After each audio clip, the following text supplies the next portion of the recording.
that everybody's equal in some way. Like, women can be just as good leaders as men. I have the same idea. The only reason people think probably men are better leaders, sometimes they're stronger. I think that girls can be just as good leaders and maybe better leaders. I think part of the reason people think that men are better leaders is because there aren't as many women leaders. Yeah. When the people say that men are better leaders, and when they say that the women have to be twice as good, I think that a woman, they don't get as much support. Some men are just saying, oh, well, maybe the women might mess up a little or something like that. Well, men mess up too. I know. That's just the way it is now. If a woman ran for president or something, I don't think that... Yeah, she wouldn't have that big of a chance. I think Washington State, there are probably a lot more women in politics and law and stuff than there would be in maybe like Atlanta. After nearly a century of statehood, 97, or less than 4%, of Washington's legislators have been women. Only 2 women have served in the United States Congress from Washington State. Shortly after women won the right to vote in Washington, Republican Frances Axtell and Nena Croake, a progressive, became the first women to serve in the State House of Representatives. That was in 1913. But another decade would pass before Reba Hurn, a Spokane Republican, would defy conventional wisdom and run for the state Senate. Would you vote for a woman? Hurn's campaign manager put this question to the voters. I'll never vote for a woman. The Bible says we shouldn't. I don't think it's nice for a woman to sit in a hall where men smoke and drink and swear. Nope. God made woman for man's pleasure, not for politics or business. She can't be in politics and be honest. But Hurn was not discouraged. A well-known local lawyer, she twice convinced the voters to send her to Olympia. It was the 20s, and air travel was as novel as lady senators, prompting the Spokane Chronicle to remark, "You can never tell where an airplane or a woman will land." Singly and in small groups of 2s and 3s, women continued to arrive in the state legislature. Eva Anderson, a Republican from Chelan County, filed for the legislature in 1949, partly because she felt it needed more women. Noting that women kiss babies because they love them, she believed that nature had especially suited women to fulfill the trust of public office. Yet Mrs. Andy, as she was known, also served in accord with the principles of her individual vision and her political party. She fought for school funding, the development of electrical power, and good roads. She was one of the few Republicans to support publicly owned power systems.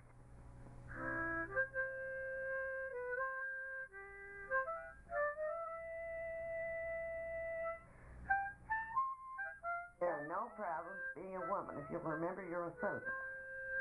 I've had a few skirmishes with men who thought maybe a woman wasn't entitled to this or that. It wasn't particularly myself, but it was because they didn't think a woman belonged in that place. For example, chairman of highways. When I was the first chairman in 1949, they didn't think a woman should have that place. It was the first time. And I said, can I do the job? Oh, yes. Do you think I'd be a good chairman? Oh, yes. But I'm a man. And I said, to hell with that. It doesn't mean one thing to me. I said, you and I are both elected representatives, and I've had more experience in the road and highway field than you have, because I had 8 years in an engineer's office. Julia Butler Hansen has served longer than any other elected woman in the United States, a total of 37 years in local, state, and national office. As a United States representative in the 1960s, she became the first woman Democrat to serve on the powerful House Appropriations Committee. But Hansen's political awareness began many years earlier in the small town of Cathlamet on the Columbia River. Is there anything in a city that would make a woman leader any more than there is in a country town? Abraham Lincoln didn't grow up in New York City. George Washington didn't grow up in Chicago. I think my childhood produced the kind of, well, you're very close to politics and life, and the courthouse was next door. County government was part and parcel of our lives. It wasn't anything strange or mysterious. In 1933, I went down to visit the Washington State Legislature. We stood there in the gallery. It was a very interesting moment. And I said, this boy just popped out all of a sudden. I said, you know, I think I'll sit here someday. I've always enjoyed, first place, I love the legislature. I love legislation. I like the scrambling, I like the rough and tumble, I like the association with my colleagues. I enjoy working with the men, I enjoy the exchange of ideas, I enjoy accomplishing something. I enjoy all those things, and I always enjoyed campaigning. I always like to meet people, talk with them, work with them.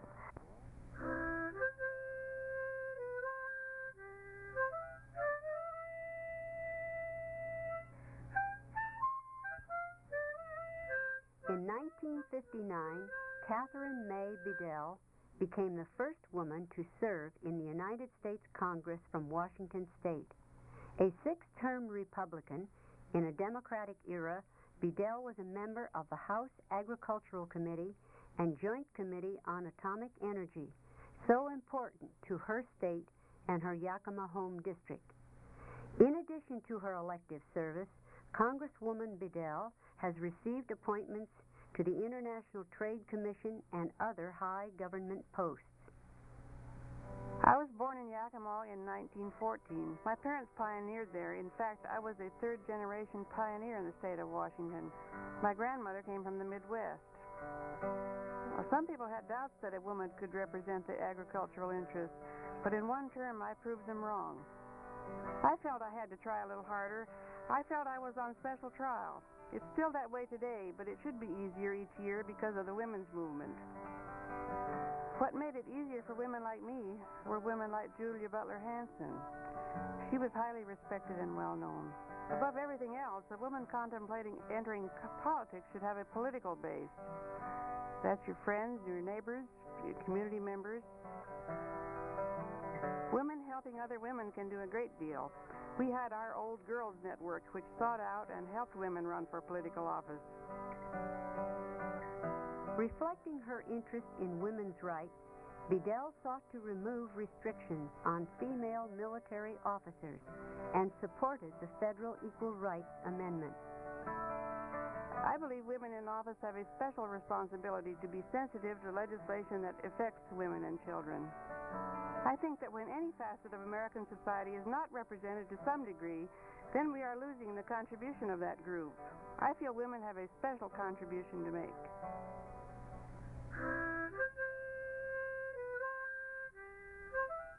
Well, when I came to Seattle, there was a group of women in an organization called the Women's Legislative Council of Washington.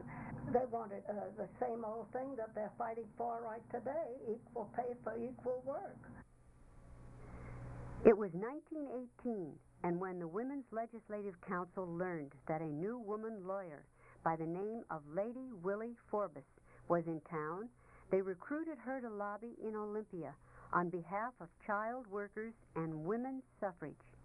Forbus also lobbied for the National Suffrage Amendment in the United States Congress, where she had this encounter with a powerful senator.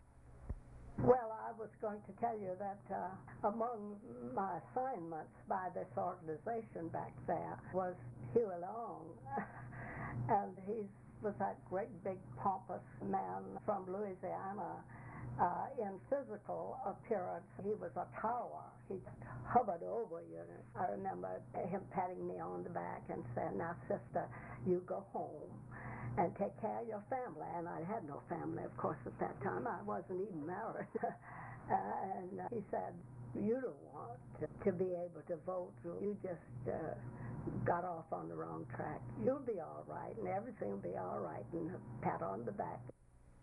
King County voters elected Forbus to the state senate in 1943, although her first goal, to be a judge, eluded her. I wasn't interested in being a teacher. The high class, the educated women became old maids and taught school for all of the rest of their lives. But I wasn't interested in it. I had been interested in the law. I wanted to be a judge. I ran for judge twice. The first time I lost out in the primaries. The second time I lost out in the finals. I survived the primaries. In those days, of course, the discrimination was in the bar. I couldn't get any help out of the Bar Association.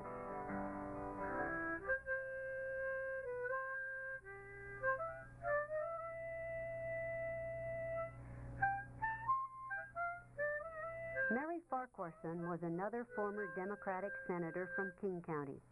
Elected during the Depression, she opposed the sales tax and advocated a new socio-economic system to ease unemployment. But at that time, I felt that while there are always some people who are opposed to women in politics and in government, that there are just as many, even at that time, who felt that women in general take their job more seriously, don't get drunk as often, and so forth. In other words, I'm saying it pretty well balances out, in my opinion. Take, for instance, the question of a sales tax. What difference does it make whether I'm a woman or a man? The point is, do I favor it or do I not favor it? I consider my chief function was to educate the public. There isn't too much that one legislator can do, certainly in those days, even less than now, because it was a short session. Educate, agitate, organize. It's only through organizations that very much can be accomplished in the way of education, and I think it's going to come. I mean, many more people are going to see. We have to think of ourselves as part of the world society today. And we in this country, with 6% of the world's population, use approximately 30% of the world's energy every year. In my opinion, this not only is immoral, it won't work. This is the terrible fact that brings on wars.